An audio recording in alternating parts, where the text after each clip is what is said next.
pakan yang lebih besar. Saya kira itu. Pak, Ya. izin balik liputan 6. Artinya tanggal Ya. Ya, Radit liputan 6. Artinya tanggal 6 ini batal, kemudian menunggu berapa yang banyak yang didismisal ya. Yes. Tadi Papa bilang juga hampir sebagian mungkin. Sebagian Seperti itu ya. katanya. Jadi jumlahnya masih tentatif ya. Kita nggak tahu. Belum tahu. Iya. Kemudian mau konfirmasi tadi di DPRD Jakarta juga menyampaikan kalau ada rencana atau mungkin estimasi jadwal 18-20 Februari ya. Itu bisa dikonfirmasi Pak. Itu exercise. Exercise kita hitung begini kira-kira. Kalau KPU menurut pasal-pasal yang ada dalam Undang-Undang nomor 10 2016, mereka punya waktu 3 hari setelah penetapan, 3 hari dari MK ya, 3 hari setelah itu paling lama untuk menetapkan. Setelah itu KPUD ya, KPUD. Setelah itu punya waktu diberikan waktu lagi paling lama 3 hari untuk mengusulkan. Ini 2 yang dikerjakan oleh KPUD setelah ada putusan MK, dismisal katakanlah. Yaitu 1 menetapkan maksimal 3 hari, kemudian mengusulkan maksimal 3 hari. Kepada siapa? Kepada DPRD-nya. Nah, DPRD memiliki sesuai undang-undang 3 hari untuk melakukan rapat dan kemudian setelah itu menyampaikan usulan kepada pemerintah untuk dilantik. Gitu. Nah, dalam hal 3 hari tidak dilaksanakan rapat dan usulan, maka pemerintah masih nunggu 2 hari lagi. Jadi 5 hari.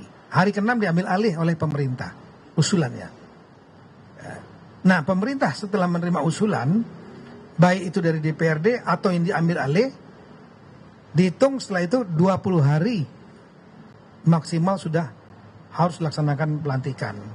Nah, kata hitung, maka saya harus berhubungan dengan KPU. Tanya KPU kira-kira berapa lama sanggupnya kalau mau cepat. Sampaikan 1 hari bisa Pak. Oke, terima kasih. Tapi minta agar MK mengupload penetapannya. Ya, ini saya akan datang nanti ke MK untuk menyampaikan itu. Kalau ingin diserempakkan dua-duanya, ya tolong MK bantu setelah saya putuskan langsung diupload ke dalam sistemnya mereka, website atau apapun juga yang bisa diakses oleh KPU. Nah, DPRD kita akan komunikasikan. Bisa nggak maksimal 3 hari itu? Ya, syukur kalau bisa lebih cepat. Kalau enggak, ya kita tunggu 2 hari, 5 hari, hari ke-6 kita ambil alih. Undang-undangnya begitu. Dan setelah itu kalau pemerintah 20 hari, kita udah hitung bahwa proses di pemerintah, di gubernur maupun di kita, gubernur saya minta 1 hari saja. Ya, nanti kita akan Zoom meeting dengan gubernur bawa PJ maupun definitif. Ya, maksimal 1 hari. Setelah itu kalau udah masuk untuk gubernur kepada Kepres kepada Menseknek, untuk bupati wali kota kepada Mendagri, SK Mendagri, kita mengeksersis kira-kira 4 hari lah semua Kepres maupun SK-nya bisa kita selesaikan. Nah, dari situ kira-kira ya lebih kurang 12 sampai 14 hari ya. 12-14 hari kalau dihitung semenjak tanggal 5 putusan, artinya kira-kira tanggal 17, 18, 19, 20. Nah, ini yang nanti akan diputuskan oleh Bapak Presiden. Karena jadwal dan tata cara pelantikan diatur dengan peraturan Presiden. Artinya kami akan setelah mengetahui exercise, ketemu MK, KPU, Bawaslu dan lain-lain, DPRD, ya, Zoom meeting, kepala daerah, gubernur, Zoom meeting. Setelah itu kita tahu waktunya, saya akan melapor kepada Bapak Presiden. Nanti kalau beliau sudah memutuskan waktunya, kita akan tetapkan dengan peraturan Presiden. Kira-kira itu, kan? Ada lagi yang mau bertanya? Saya Singgi dari Kompas.com. Terkait dengan kepala daerah yang non sengketa, Pak, ini artinya mereka itu sudah di luar dari batas 20 hari. 20 hari. Kita tadi. megang putusan MK-nya.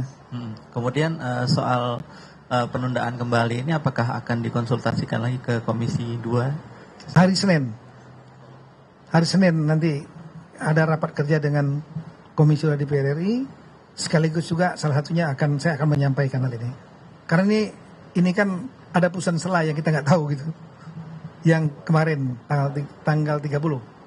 Dan hari ini saya lihat sudah keluar revisi peraturan Mahkamah Konstitusi yang tegas menyebutkan dari tadinya tanggal 13 menjadi tanggal 5 ya Februari untuk pembacaan sidang dismisal.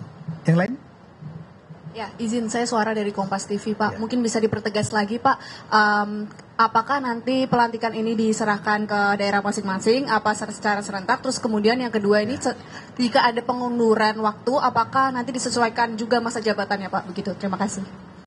164B, pasal 164B, Undang-Undang Nomor 10 2016. Silakan buka Google nanti ya. Bahwa Presiden dapat melantik secara serentak bupati wali kota. Artinya pembuat undang-undang ini kan pertama kali kita nih terjadi pilkada serentak ini. Ya, pelantikan serentak pun ada di dalam pasal di dalam Undang-Undang 1016. Amanat itu ada.